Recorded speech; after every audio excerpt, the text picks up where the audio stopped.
Martyrs Day. Do you guys care about Martyrs Day? Okay, Let's hear from Trevor. I went to Dokolo where Mwanga and Kabalega were killed. There's a place in Dokolo on the border of Kabaramaido district, and there are two like pyramid sort of like structures. They're in a maize farm and they're overgrown with weeds. So Mwanga was killed in one, and then they first chopped off his hand a few meters away. Who killed him though? That's a good question. On that pillar is like to the glory of the Church of Uganda. And then like a few footsteps away is where he was captured and killed. Then it's just you cross a tiny path, and then you walk like, I think like 10 footsteps to where Kabalega was captured and killed too, in Dokolo. And these guys are like forgotten about. But the thing is this, if I was Mwanga, I would do the exact same thing.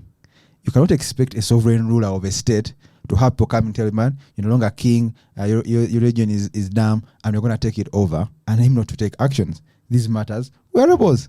And history is told by the victors, but I don't really care for the Uganda Martyrs. I'm like, these guys knew what they were going to get when they went against a king. They underestimated him, which is so weird because they had lived with him their whole lives. But do you know that the date Mwanga died in the year 1899.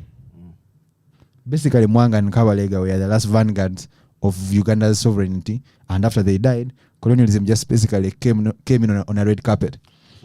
So the Martyrs were basically firewood for colonialism. And yes, I'm sorry they were misinformed and they died, but they are pawns in a game that has led us to severe socio-economic collapse and imperialism. So I'm sorry that they went through that violence, but I don't really celebrate them like that. Okay. Go to the you got that off your chest. You know what I mean. The voice. You care about Martyrs Day. Did that one Martyrs? Did it exist before like Christianity? Are there any other matters recognized prior to like Western religion? Yeah, there's several. Like let's say like African matters. African, I don't know, but was dying for your religion, I think, prior to Christianity. Anyway, we wouldn't know. It's been hidden. But because what happens for matters today is it's only Christianity that try to proselytize, basically telling people, your God ain't, and we are here to change your minds, you barbarian savages and pagans. Islam as well. But with Islam, it was less intense than Christianity. Because if you look at the crusades that the Christians did in Arabia, they basically said either you believe in this God or you're going to die. With Muslims, they're like, man, if you're going to be in this community, you should change. Muslims did not go out and conquer lands on the basis of like turning them their religion. That's not true, man. Of course they did, you guys. Like, of course they did. In Africa, even when they came here, that's what they did at the coast, bro. Badly. They sort of like forced guys to convert. Badly, yeah, bro. They did.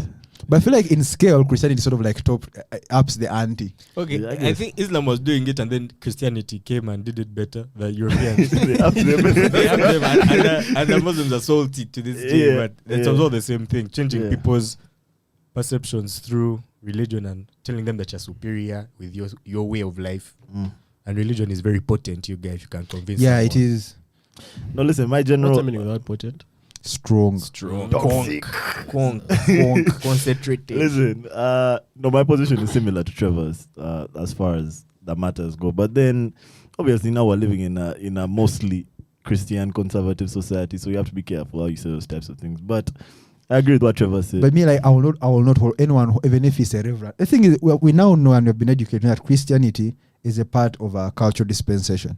Islam is, and we had something in Africa. And we clearly know that religion played a huge part in whatever colonization efforts went on, from the Islam side and from the Christian side. And we can track the effects of that, especially on Uganda as a region. We can't say that Uganda was a fully functioning nation state before this thing. They had a system of governance, all these things, which were eroded. But I think you might be a Christian, but be honest with the teaching, they say children about this. So they have like a clear historical perspective. Wasn't Mwanga Muslim? He had been converted, right? Yeah, Mwanga was Muslim, and then he had been converted. Yeah. But the thing is this, when they're teaching kids about, they portray Mwanga as this evil, sadistic guy. And like dumb. Yeah. Like he couldn't think. This guy's gotta die. But the thing is this, Mwanga was basically trying to secure the sovereignty of Uganda as a nation state. Yeah. And he had picked a side. He had said, listen, this is Buganda. We've decided we're going with the Arabs. They've been trading with us for years. So you guys can't just come and tell my guys. And the guys were like, relax. And I think so.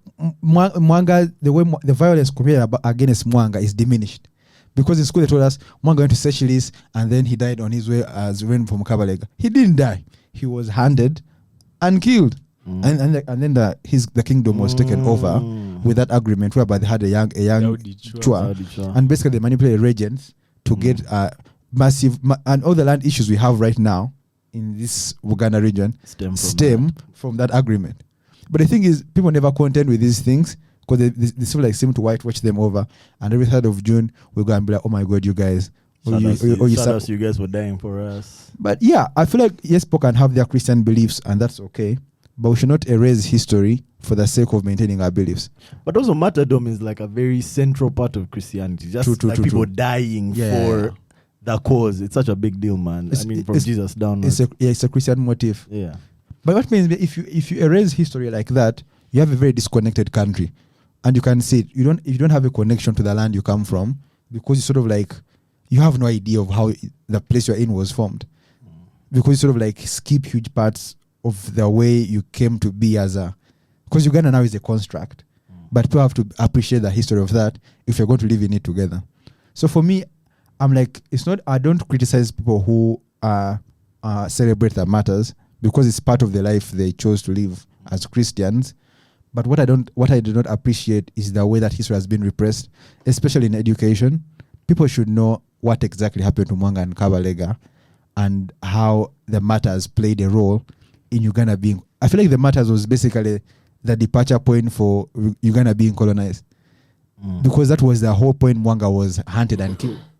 It's definitely like a benchmark. Yeah. Yeah, for sure.